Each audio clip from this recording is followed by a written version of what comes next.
I know you know my podcast, Online Marketing Made Easy, obviously, but did you know that I just recorded and released a new private podcast? Yes, this is very exciting. In this 4-episode series, I laid out my entire story from corporate girl to starting my own business to freaking out and changing the entire thing to what finally helped me hit 6 figures and then my first million. But that's not all.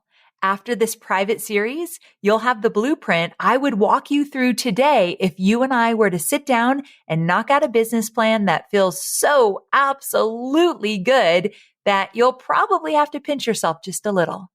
That way you can understand what it takes, feel a little less lonely on the journey, steal wisdom from my hard lessons learned, and focus on the few things that are really going to help you scale quickly. So grab your private access link by visiting amyporterfield.com/blueprint and let's do this thing together. amyporterfield.com/blueprint. Pay attention to your gut, literally. If you're feeling butterflies or a little queasiness, those are actually neurotransmitters inside of your stomach firing up. It's your intuition talking to you and telling you something that you should take into consideration. Scientists actually refer to your gut as your second brain because more and more they're finding just how strong the connection is between our mind and our gut. Pretty cool, right? I'm Amy Porterfield, ex-corporate girl turned CEO of a multi-7-figure business. But it wasn't all that long ago that I lacked the confidence, the budget, and the time to focus on growing my small but mighty business. Fast forward past many failed attempts and lessons learned, and you'll see the business I have today. One that changes lives and gives me more freedom than I ever thought possible. One that used to only exist as a daydream. I created the Online Marketing Made Easy podcast to give you simple, actionable, step-by-step strategies to help you do the same. If you're an ambitious entrepreneur or one in the making who's looking to create a business that makes an impact and a life you love, you're in the right place, friend. Let's get started.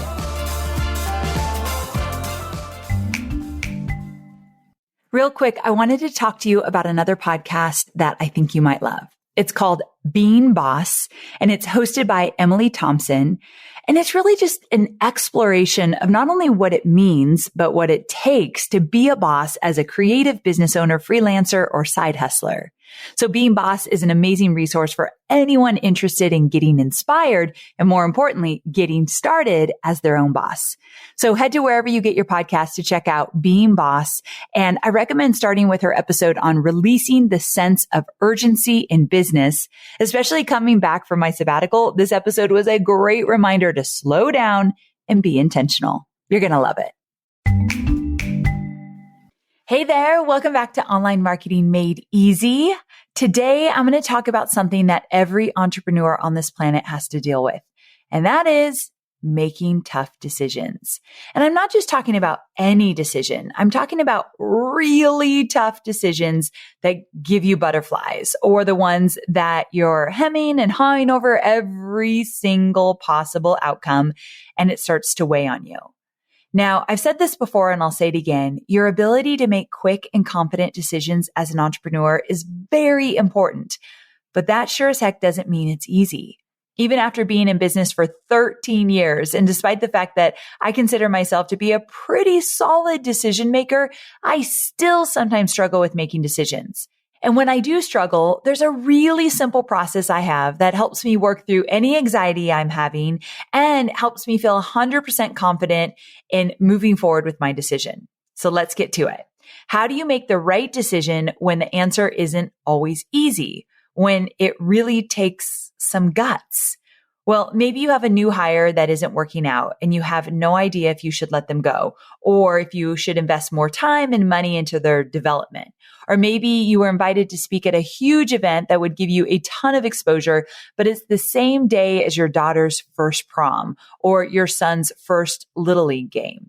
Maybe you're struggling with whether or not it's the right time to quit your 9-to-5 job and leave behind all the security that your job brings you in order to pursue your entrepreneurial dreams. That's a big one. That's one that I coach many of my students through.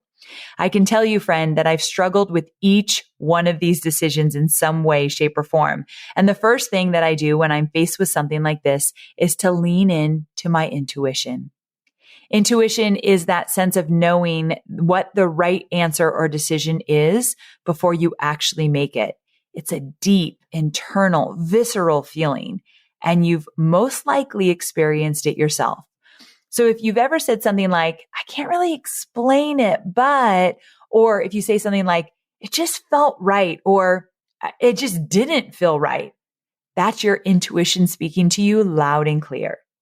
Now, before you think I'm getting all woo-woo on you, come back to me because your intuition is a very real thing. In fact, according to Dr. Judith Orloff, assistant clinical professor of psychiatry at UCLA and author of Guide to Intuitive Health and the Empath's Survival Guide, your intuition operates through the entire right side of your brain, the brain's hippocampus, and through your gut. Now, to all my ladies, here's the kicker. The connective matter that connects a woman's left and right brain hemispheres together is thicker than a man's, which gives us women better and faster abilities to access each hemisphere. Who knew? And because we have a more substantial brain superhighway, women are quickly able to access each brain hemisphere quicker, further integrating our gut feelings with the logical left hemisphere. And here's what that means. Women's brains are actually optimized for rapid, intuitive decision making. So let's be real. We are basically born with an incredible superpower that allows us to combine our logical mind and our intuition. And all of that is to say, sweet friend, that the voices that you're hearing in your head when you face a tough decision, also known as your spidey sense, that's the technical term, that voice is real and it can be a very useful step in making a tough decision. Now, if you don't think that you have a strong intuition, here are a couple quick ways you can get in tune with it. And I do these things when I'm struggling with a difficult decision. The first thing you should do is pay attention to your gut. Literally, if you're feeling butterflies or a little queasiness, those are actually neurotransmitters inside of your stomach firing up. It's your intuition talking to you and telling you something that you should take into consideration.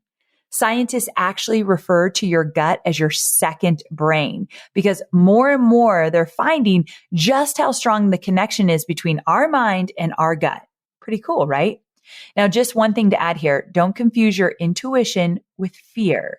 Fear is often the culprit behind that feeling, so that's just something to be aware of. Okay, moving on. The other thing that I do when I'm struggling to make a decision is to turn inward, do a little meditation exercise, and then journal about it. So here's a decision that I am making in my business right now. I want to start a certification program. And it's a tough decision because if we do it, there's a lot of work that needs to go into it because it's something we've never done and we'd have to figure out an entire new business model. So the first thing I do is actually make the decision. I'll literally say out loud, okay, the decision has been made. We are not doing the certification program. And then I really pay attention to how I feel and what thoughts come up for me. So even just reading that, I knew that was not the right decision. I know I need to explore creating a certification program because I really want to do it. So when I just said that out loud, I felt disappointed instantly. And I need to pay attention to those things. And then the next thing I say out loud is, okay, we are doing the certification program. And I do that quick gut check. I get quiet. I pay close attention to everything that I'm feeling in my body, and that literally helps me get really clear about what I ultimately want to do. And right here on this podcast, although I need to research it more and do a lot of work to figure out if it's the right decision for the business, I know I want to do it, so I know I'm going to research it and really figure it out. Now, I can take it one step further and journal the pros and cons of these decisions. And at the end of the day, I typically like to put a deadline on it. So I only allow myself to look outward and research and get intel for a very short period of time, because the more time you spend procrastinating a decision, the more time you could be spending on something productive in your business. So when I say that I want to journal about it and I want to research about it, we're just talking about a few short weeks, and then that decision is made. Now, once the decision is made, I really try to adopt the mindset of there are no bad decisions. I try to be neutral with what I ultimately decided to do. So if I make a decision and things are working great, we're going to keep doing it. If I make a decision and things are not working out as planned, I get to choose a different path. I always just leave that open for me instead of beating myself up when something doesn't go as I expected it to go. So that's what I do. I really turn inward, pay attention to what my body is telling me, ask myself both of those questions. I'm going to do it. I'm not going to do it. See what comes up. Then next, I journal about it. I do some research. I set a deadline. And then no matter what, I tell myself there are no bad decisions. That thought alone changes everything for me. So the next time you're faced with a tough decision, I challenge you to pay attention to your intuition, because that intuition, after all, is one of your greatest superpowers. All right, my sweet friend, I hope you enjoyed this shorty episode. I'll be back Thursday with a longer episode for more entrepreneurial goodness. In the meantime, if you've never given this podcast a review, would you consider it? I would really love to hear from you on any platform that you listen. It would mean the world to me. All right, I can't wait to see you next week. Same time, same place. Bye for now. Have you ever bought something and didn't end up using it because it didn't work with your life? I recently bought a fancy food processor the other day, and I've already donated it. Why?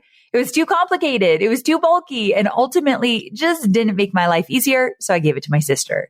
So when you're looking for a CRM platform or a customer relationship management platform, you'll find a lot of fancy food ones out there. Platforms that promise an easy to use experience, but ultimately just end up taking space on your proverbial countertop, like that food processor. So HubSpot CRM platform is easy to use, purchase, and fall in love with. With over 1,000 integrations crafted in-house, HubSpot helps eliminate friction by empowering teams to do their best work with plugins they'll actually use. From social media tools that help you publish posts to ad targeting that helps customers find what they love, learn how HubSpot can make it easier for your business to grow better at HubSpot.com.